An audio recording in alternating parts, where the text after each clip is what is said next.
سکھ عیسائی سب کو برابر کا حق دیا۔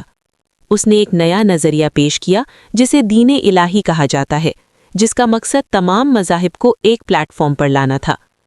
اکبر نے فتح پور سیکری میں عبادت خانہ بنوایا جہاں مختلف مذاہب کے علماء بحث کرتے تھے۔ اکبر نے شاندار عمارتیں بنوائیں جن میں لال قلعہ اور فتح پور سیکری خاص طور پر مشہور ہیں۔ اس کے دور میں فن، موسیقی اور ثقافت نے بہت ترقی کی۔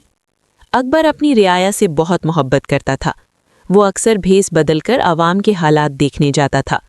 وہ انصاف پسند تھا اور کسی کے ساتھ ظلم برداشت نہیں کرتا تھا۔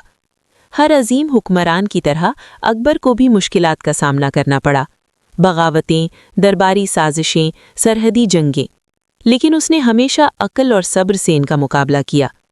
اکبر نے تقریباً 50 سال حکومت کی۔ 1605 میں اس کا انتقال آگرہ میں ہوا۔ اس کے بعد اس